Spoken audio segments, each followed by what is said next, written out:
Bueno chicos, seguimos como en esta segunda parte de esta cuarta unidad. Habíamos visto lo que eran los isómeros geométricos y ahora vamos a ver lo que son los isómeros ópticos, ¿sí?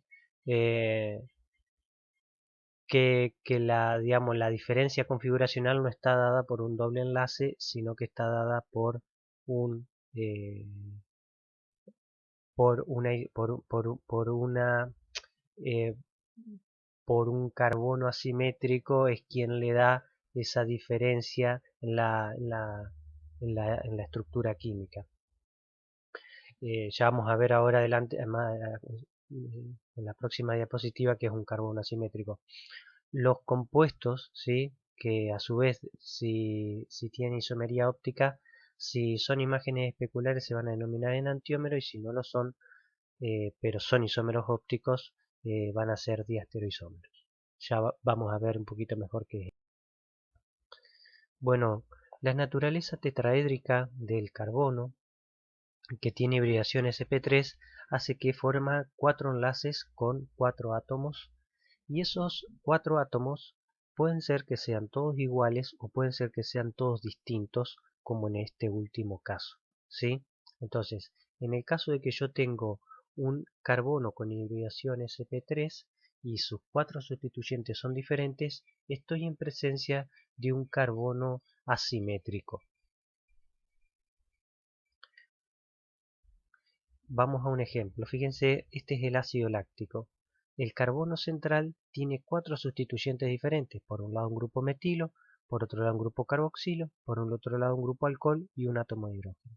Como tiene cuatro isómeros diferentes, ese carbono es un carbono quiral, un carbono asimétrico, y va a dar origen a dos estructuras diferentes posibles, ¿sí? Una es la estructura de la izquierda, ¿sí? Y otra es la estructura de la derecha. Las dos moléculas es la molécula del ácido láctico en este caso, ¿sí? Pero eh, son compuestos diferentes, ¿sí?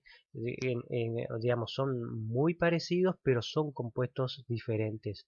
¿Por qué son compuestos diferentes? Porque tienen diferente forma en la que se enlazan el átomo de carbono a sus grupos químicos, ¿sí? Si bien ustedes les va a parecer que esta estructura y esta estructura es muy parecida, es lo mismo que pensar las manos, nuestras manos, ¿sí? Nuestras manos son iguales, ¿sí? Una con otra. Sin embargo, las dos manos no son superponibles entre sí. ¿Ya? Si yo quiero superponer una mano encima de la otra, no me queda, no las puedo superponer. En este caso ocurre lo mismo. Si yo tomase estas moléculas y las quisiera superponer una sobre otra, no son superponibles, ¿sí? Porque fíjense que de un lado tienen del lado opuesto, en este caso el grupo oxidrilo está del otro lado y el grupo carboxílico está del lado opuesto, ¿sí? Por eso estas moléculas son extremadamente parecidas entre sí, pero son isómeros configuracionales entre sí, y básicamente son isómeros ópticos, donde cambia la forma en la que están enlazados los carbonos, como les decía. Fíjense, eh, en el caso del ácido láctico, ¿qué es lo que ocurre? El carbono central, si yo lo quisiese cortar a la mitad, ¿sí? Es asimétrico, ¿sí? Por eso muchas veces hablamos del carbono asimétrico, porque fíjense que del lado derecho me queda el alcohol y del lado izquierdo no tengo el alcohol, ¿sí?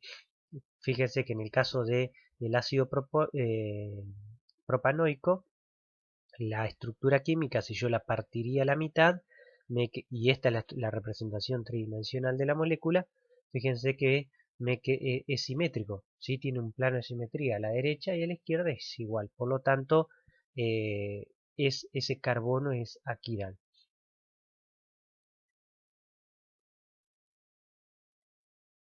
Fíjense que eh, esto ocurre también para moléculas por ahí que son más sencillas o por ahí uno no se da cuenta tan fácil. Fíjense que en este caso, este carbono es asimétrico porque tiene cuatro sustituyentes diferentes. Por un lado el butilo, por el otro lado el pentilo, el bromo y el átomo de hidrógeno. Por lo tanto, ese carbono es quiral y la molécula va a presentar isomería. Los ciclos a veces nos cuestan un poco más, pero tengo que tenerlos presente, ¿sí?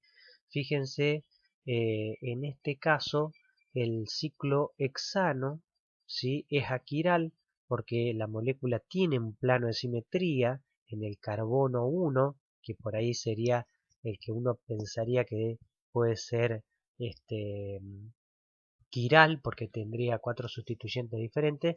Sin embargo, fíjense que tiene un plano de simetría. En el caso de la 2-metilciclohexanona es aquiral porque si yo haría lo mismo, fíjense que de un lado me queda el grupo carbonilo que hace que la molécula sea quiral. Perdón.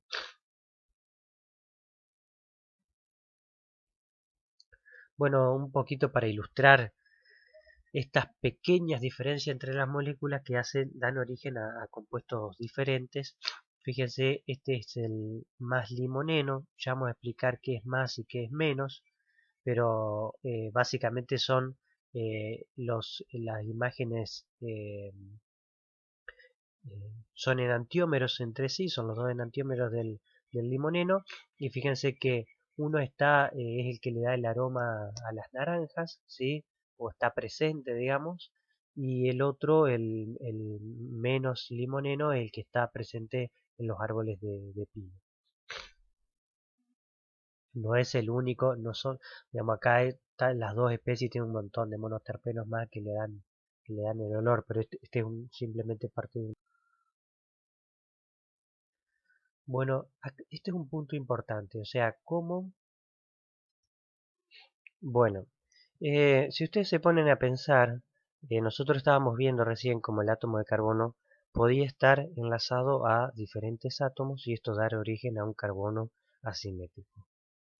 Ahora bien, eh, estudiar esto, digamos, uno lo puede escribir, sí, en el lápiz, en el papel, pero si yo estoy en presencia de un compuesto que verdaderamente tiene un carbono con estas características, sería a priori bastante complejo poder identificar la presencia de ese carbono, ¿sí?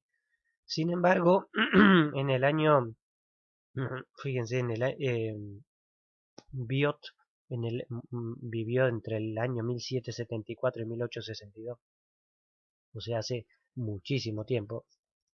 Él lo que observó fue que si hacía,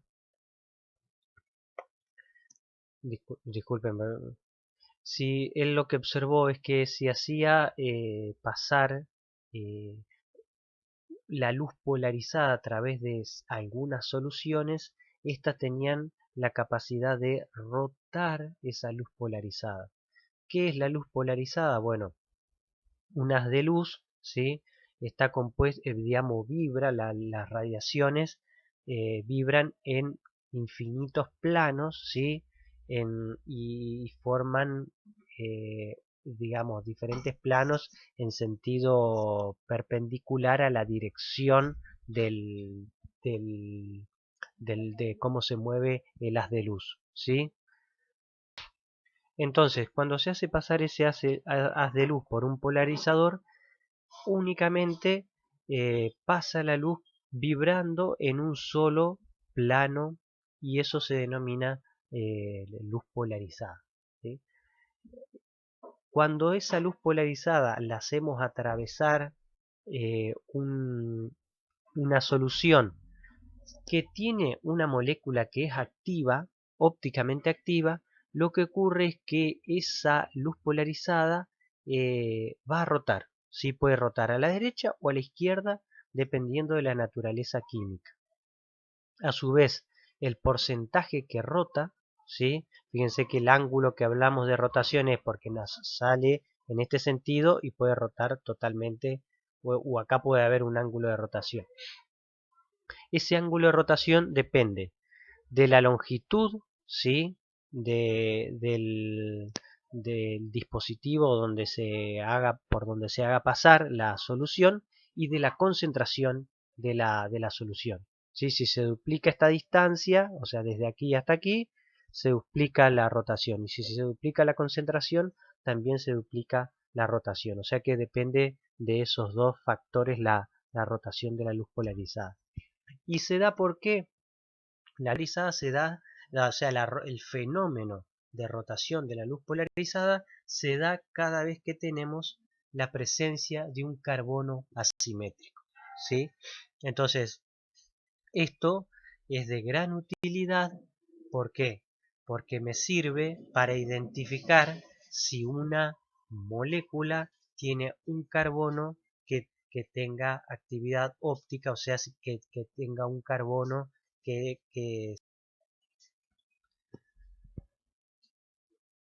podemos medir el ángulo, ¿sí? De rotación, como les decía recién, que va a depender de la concentración y de la longitud de onda, y a su vez lo otro que nos interesa es si rota hacia la derecha o hacia la izquierda, ¿sí?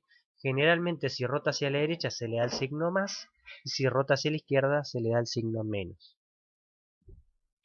Entonces, fíjense, a su vez, lo que se hace es calcular el índice de actividad óptica. ¿Por qué?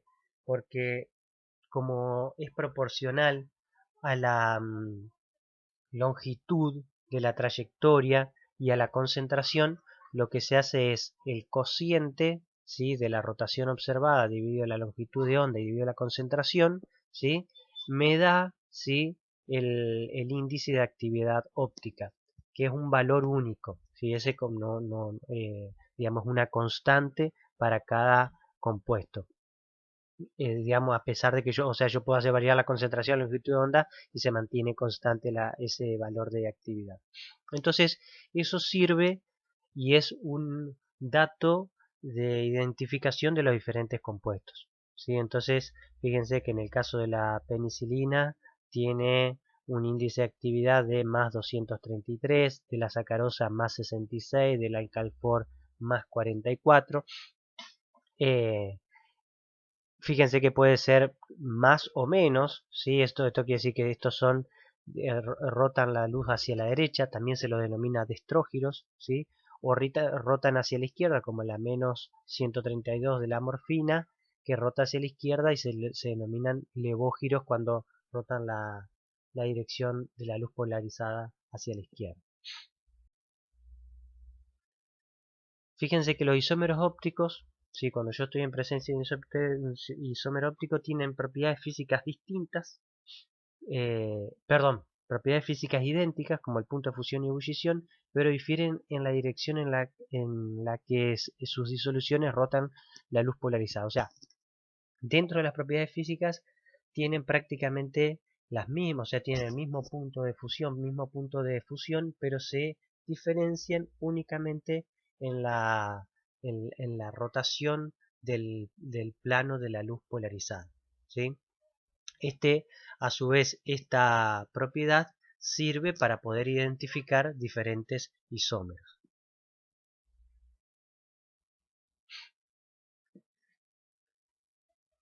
Bueno, Pasteur hizo un descubrimiento muy importante cuando él trabajó con tartrato de amónico de sodio.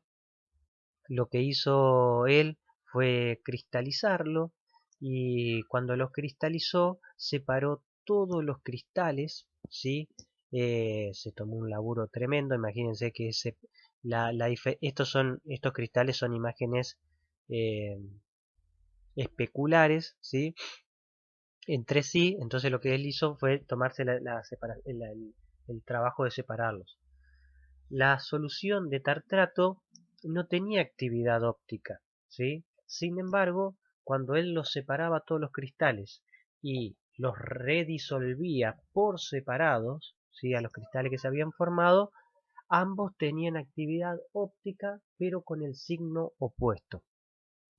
Entonces lo que había descubierto Pasteur en ese momento fueron las mezclas racémicas. O sea, yo puedo tener una solución de una sustancia que a priori parecería inactiva, ¿sí? Y en realidad lo que tengo es que tengo una mezcla de un 50 y un 50% de cada uno de los isómeros que son ópticos, ¿sí? Si yo tengo, por ejemplo, el S2-butanol, ¿sí? Y el R2-butanol, eh, y tengo la misma cantidad, o sea, 50 y 50, lo que va a ocurrir es que esa mezcla no tenga actividad óptica.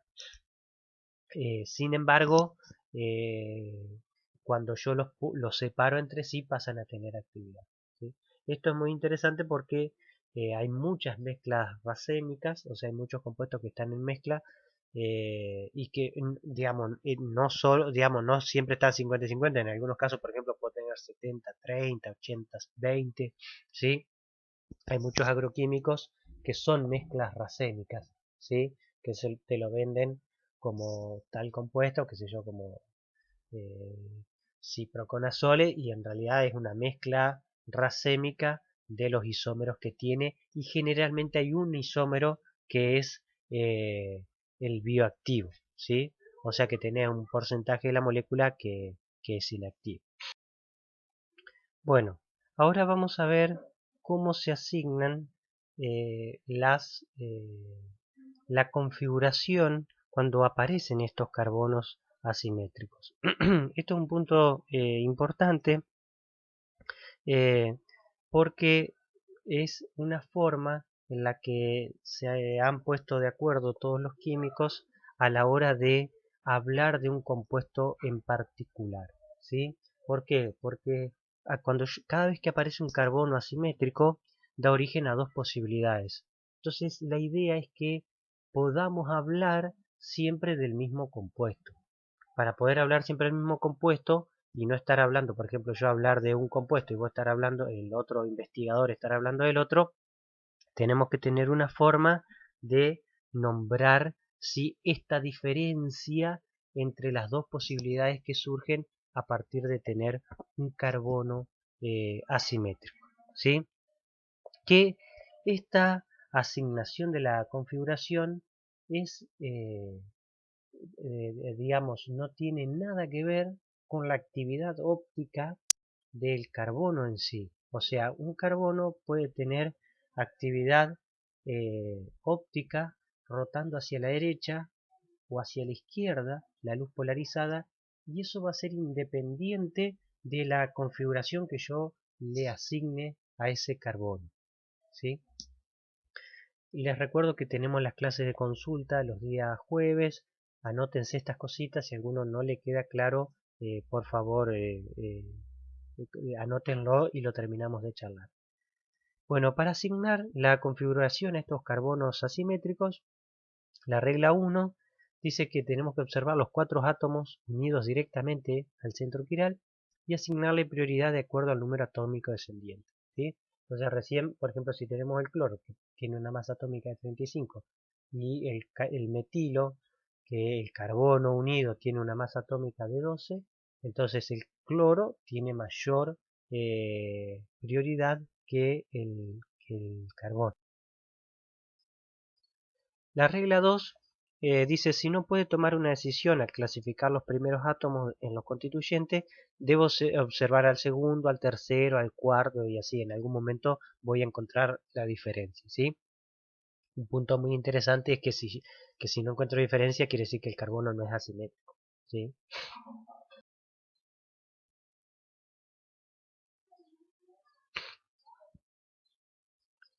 Y la regla 3, ¿sí? Dice que, bueno, los átomos que tengan enlace múltiple, ¿sí? Yo los tendría que escribir con un equivalente, como que si tuviesen un enlace simple, ¿sí? En realidad esta estructura química a priori no existe, pero los tengo que pensar de esa manera.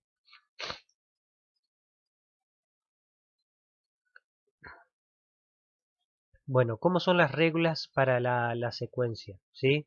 Yo tengo que numerarlos, ¿sí? De mayor a menor, ¿sí? Generalmente el de mayor masa atómica se le asigna el número 1 y así en forma decreciente, 2, 3 y 4, ¿sí? ¿Y qué es lo que tengo que hacer? Fíjense que como esto tiene una estructura de tetraedro, yo este 4 podría ponerlo hacia atrás, ¿sí? Y me quedarían el 1, el 2 y el 3 como si fuese el volante de un auto, ¿sí? Entonces, fíjense que yo tengo dos posibilidades aquí. O la numeración va 1, 2 y 3 en el sentido del reloj y por lo tanto es la configuración R, o va en sentido contrario del reloj, fíjense que tengo 1, 2 y 3, ¿sí? O como cuando el volante gira hacia la izquierda. Entonces, una vez asignados la secuencia, ¿sí? Lo que tengo que ver es si es la rotación es hacia la izquierda o hacia la derecha, ¿sí? O sea, en el sentido de las manecillas del reloj o en sentido contrario. Y de esa manera voy a tener el isómero R y el isómero S, ¿sí? De esto vamos a hacer ejercicio, tenemos clase consulta, así que no se preocupen, que lo vamos a terminar de ver y lo van a poder hacer bien una vez que lo entiendan. También vamos a hacer, yo tengo un programa que en la clase consulta lo vamos a mostrar, vamos a ir girando la molécula, yo ahora no los puedo acá porque no les puedo grabar el video, pero vamos a ir girando la molécula y van a ver cómo puede asignarse esta configuración, ¿sí? Bien, entonces, para verlo con un ejemplo, volvemos al ácido láctico. Fíjense que yo, ¿qué hice acá? Coloqué el átomo de hidrógeno atrás. Acá me queda el grupo carboxílico, el grupo alcohol y el grupo metilo. Fíjense que el grupo alcohol es el 1 en prioridad porque el oxígeno pesa 16, después sigue como 2 el grupo carboxílico porque pesa 12, ¿sí? En realidad tanto el grupo carboxílico como el grupo metilo, los dos son carbono, por lo tanto los dos pesan 12. Sin embargo, ¿por qué este es el 2? Porque está unido tiene enlace covalente con átomos de oxígeno, ¿sí? Por eso le asigno 2, mientras que el grupo metilo tiene enlace con átomos de hidrógeno que tienen menor prioridad. El 3 sería entonces el grupo metilo y el 4 sería el átomo de hidrógeno. Entonces, fíjense que yo tengo dos posibilidades aquí, claramente. Esta, en donde va en sentido de las agujas del reloj, 1, 2, 3, ¿sí? Por lo tanto va a ser R, ¿sí? O puedo tener el isómero opuesto donde va en contrario a la manecilla del reloj donde tengo 1, 2 y 3 y seguiría la configuración S. ¿tá? Y digamos tridimensionalmente la diferencia entre ellos, entre ambos ácidos, ¿sí? O sea, este sería el R láctico y este sería el S láctico. La diferencia es esta, ¿sí? O sea, son imágenes especulares entre sí, que es la imagen que se vería en un espejo, como se los muestra acá. ¿tá? Un punto importante, les vuelvo a mencionar lo anterior. Fíjense que este es la configuración S corresponde al más láctico, que uno hubiese esperado que el más láctico le hubiese podido llamar R, ¿sí? Porque es destrógiro, ¿sí? Sin embargo, fíjense que la configuración S es la que rota hacia la derecha y la configuración R es la que rota hacia la izquierda. Esto porque les vuelvo a insistir que la rotación, sí que es un ensayo experimental que vos lo haces con la sustancia, es independiente de la asignación que uno le hace en forma arbitraria, diciendo este tiene orden de prioridad 1, 2, 3, etcétera, ¿sí? Mis hijos están jugando afuera en el patio, así que por ahí van a escuchar algunos gritos. Bueno, fíjense que yo puedo tener moléculas donde tengo más de un átomo de carbono asimétrico, ¿sí? Entonces, ¿qué es lo que se hace en esos casos? Se le asigna la configuración a cada carbono, ¿sí? Entonces, fíjense, este es el carbono 2, este es el carbono 3, entonces, fíjense que, por ejemplo, acá tendría el 2R, 3R. ¿Qué significa? Que este carbono tiene la configuración R y este también tiene la configuración R, ¿sí? Fíjense que la imagen especular de este isómero sería el 2s-3s, ¿sí?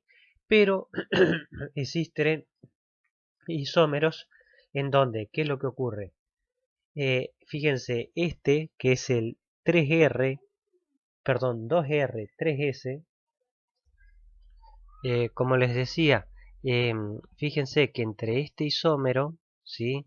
Y este, la diferencia está en el carbono 3. ¿Por qué? Porque el carbono 2 es igual. Fíjense que este es 2R y este es 2R. Este es 2R y este es 2R. Ven que es igual.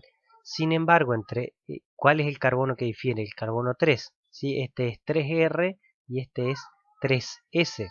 Entonces, estos dos compuestos se denominan diastereoisómeros. ¿Por qué? Porque no son imágenes especulares, ¿sí? O sea que no son enantiómeros. Sin embargo, son isómeros entre sí porque tienen un carbono asimétrico como en lo que se diferencia. Entonces, fíjense que a su vez el isómero 2R3S tiene su imagen también que sería el 2S3R. Otro punto importante, fíjense que por cada carbono quiral tengo dos isómeros posibles. Entonces yo tengo 2 a la n isómeros posibles de acuerdo al número de carbonos quirales. Como esta molécula tiene dos carbonos quirales, 2 a la 2 son 4. Entonces esta misma molécula tiene 4 isómeros posibles, que son estos 4 que ven acá, ¿sí? Los isómeros serían 2R, 3R, 2S, 3S, 2R, 3S y 2S, 3R. ¿Sí? Esos son los 4 isómeros posibles. Dice, los enantiómeros tienen configuraciones opuestas en todos los centros quirales, porque son imágenes especulares. Mientras que los diastereoisómeros tienen configuración opuesta en algunos, o sea, en uno o más centros quirales, pero la misma configuración en los otros. ¿Sí? O sea, se diferencian en uno o más, pero eh, el resto son iguales. Hay otro término también que es epímeros, que es cuando se diferencian solamente en un carbono quiral. ¿Sí? Entonces, por ejemplo, la glucosa y la galactosa son epímeros porque se diferencian solo en un carbono quiral. Entonces, bueno, acá está lo que le decía recién. Fíjense que el estereoisómero 2R, 3R, ¿sí? Tiene su enantiómero, que es el 2S y el 3S, ¿sí? Y a su vez tiene sus diastereoisómeros, que serían el 2R y el 3S, y el 2S y el 3R, ¿sí? Y así para cada uno. Bueno, tenemos un caso particular para lo que son los compuestos mesos. En este caso, fíjense que yo tengo dos carbonos asimétricos, ¿sí? Que al tener dos carbonos asimétricos me dan origen a los diferentes estereoisómeros, ¿sí? Pero fíjense que yo puedo convertir el isómero, en este caso el 2R3S, en el 2S3R al girarlo 180 grados. Sin embargo, podemos observar que la molécula en realidad no cambió y es efectivamente la misma molécula. Es porque en el caso de los compuestos mesos tienen un plano de simetría adicional, ¿sí? O sea, tengo los dos carbonos asimétricos, pero la molécula tiene un plano de simetría, ¿sí? Y eso hace que el compuesto pierda sus características física, digamos, la propiedad física de desviar la luz polarizada básicamente, porque tiene un plano de simetría. Entonces, compuestos meso van a ser aquellos compuestos que tienen, aún en presencia de carbonos asimétricos, ¿sí? No desvían la luz polarizada, y la razón es por la presencia de un plano de simetría. Un punto importante es que generalmente cuando yo tengo estereoisómeros que son, uno es positivo y el otro es negativo, que diferencian en su configuración, generalmente comparten todas las propiedades, digamos, muchas de sus propiedades físicas, como el punto de fusión, como la densidad, como la solubilidad, y sin embargo lo único que se diferencian, inclusive el índice de actividad óptica también, ¿sí? En el valor, pero se diferencian en el sentido en que rotan la luz polarizada. Ahora fíjense que para los compuestos mesos, dentro de los estereoisómeros de un compuesto, fíjense que cambian las propiedades físicas como punto de fusión, densidad, ¿sí? Y solubilidad, por ejemplo. Y obviamente el índice de actividad óptica, que es cero. Bueno, esto es un punto interesante porque en muchos casos, por ahí cuando uno tiene una... esto es, disculpen, me quedó salteada la diapositiva, pero esto sería volviendo a lo que es mezclas racémicas. Cuando yo tengo una mezcla racémica que tengo 50 y 50, ¿sí? Este es el ácido láctico racémico, o sea, tendría 50 del isómero R y 50 del isómero S, eh, como uno de lo más complejo que tienen todo este tipo de isomería es su purificación. O sea, si yo quiero separarlos, es muy difícil porque casualmente comparten las propiedades físicas y químicas, físicas, muchas de las cuales se utilizan para poder separar, ¿sí? Em, entonces, como inclusive si cuando yo tengo puedo hacer una cromatografía de HPLC o de cromatografía gaseosa, los isómeros en este caso son un problema también porque tienen propiedades muy parecidas, ¿sí? Entonces, fíjense que un caso muy interesante es hacerlo reaccionar, ¿sí? Con un compuesto que presente actividad óptica también, ¿sí? Entonces fíjense que este es el caso de la feniletilamina, ¿sí? Que reacciona con el ácido para dar la sal derivada. Como la feniletilamina tiene un centro quiral, puede dar origen a dos tipos de sal, la sal RR, ¿sí? O la sal SR, ¿sí? Y estas dos sales tienen solubilidades diferentes, tienen diferentes propiedades físicas que me permite poder separarlas, ¿sí? Esto es simplemente para mostrarle un poquito cómo a veces el estudio de este tipo de compuestos, ¿sí? Donde se forma un 50 y un 50. Sin embargo, vamos a estudiar después, en el ciclo de Krebs se forma solo un isómero, ¿sí? Esto es debido a que las enzimas catalizan reacciones específicas. Cuando veamos el capítulo de enzimas, vamos a retomar con este tema, pero bueno, se los voy adelantando para que lo vayan integrando. Bueno, y para ir finalizando, la importancia un poco de la estereoquímica y la agronomía, fíjense, acá tengo dos, una es la cipermetrina y otra es la zetametrina. Z-cipermetrina, que son insecticidas que se venden normalmente para el control de diferentes insectos. Y fíjense que estos dos productos que se venden en realidad son mezclas racémicas de 8 isómeros diferentes, ¿sí? Este es la cipermetrina y fíjense que puedo acá los nombra como R-cis-R, ¿sí? El cisotrans está dado por este doble enlace de la que presenta la cipermetrina. Entonces, las estructuras presentes en esas mezclas, ¿sí? Fíjense que son un total de 8 isómeros y lo que ocurre es que fíjense que puede diferir, fíjense que por ejemplo acá tengo el S trans S y acá tengo el S cis R, bueno, tal cual como lo habíamos estudiado anteriormente, y fíjense que lo que se diferencia es la actividad insecticida de estos isómeros, ¿sí? Entonces fíjense que el que más actividad insecticida tiene es el 1R cis S, ¿sí? Y fíjese que en el caso de la diferencia entre estos dos productos, entre la cipermetrina común que sería y la Z-cipermetrina, tengo un 23% más del isómero 1R cis S, ¿sí? Que es el más bioactivo y por lo tanto tiene mayor índice de actividad la enzima.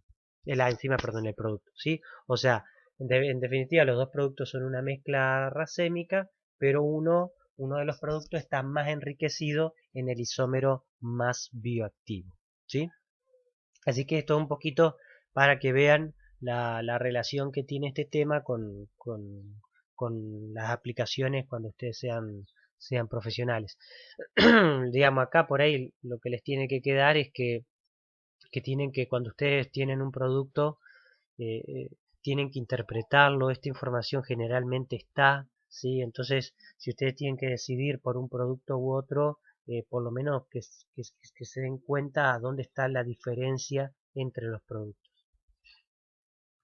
Y sí, digamos, y también por ahí si alguien viene y les ofrece un producto donde le dice, miren, este producto tiene mayor porcentaje, el isómero activo, que ustedes entiendan de lo que le están hablando. Bueno, y otro caso interesante, este es el ciproconazol, es un fungicida de los triazoles. ¿Se acuerdan que habíamos visto? Este eran los triazoles cuando habíamos visto los heterociclos de aromáticos en los videos anteriores. Fíjense que tiene dos carbonos quirales eh, y lo que les quería mostrar es que cuando ustedes ponen o buscan el compuesto, ¿sí? Este es el nombre es de UPAC, fíjense que es un alcohol, el butanol, ¿sí? Carbono 1, 2, 3 y 4, ¿sí? Tengo en el carbono 2, tengo el grupo alcohol, ¿sí? 2-ol, tengo el grupo alcohol. En el carbono 2, S2, ¿sí? Tengo el el clorofenil, ¿sí? Este es el clorofenil, ¿sí? En el carbono 3 voy a tener el ciclopropil, que es esta estructura que está acá, ¿sí? Y en el carbono 1 tengo el triazol 1-il, fíjense porque es el triazol 1-il, porque está en este caso el triazol está como, como sustituyente, ¿sí? Y más allá de eso, lo que le quería mostrar, digamos, esto es para ver un poquito de nomenclatura.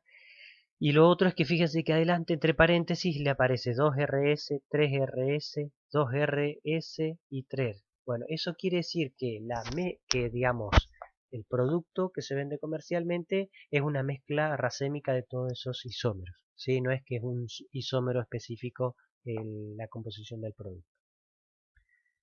Bueno chicos, hasta aquí llegamos con esta unidad.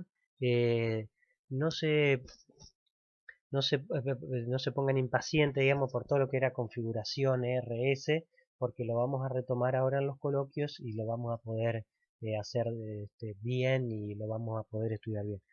Anótenlo, ¿sí? Para la consulta en vivo, digamos, para el día jueves, para poder retomar sobre todo lo que es la asignación de la configuración, que me parece que es lo que más le va a faltar, ¿sí?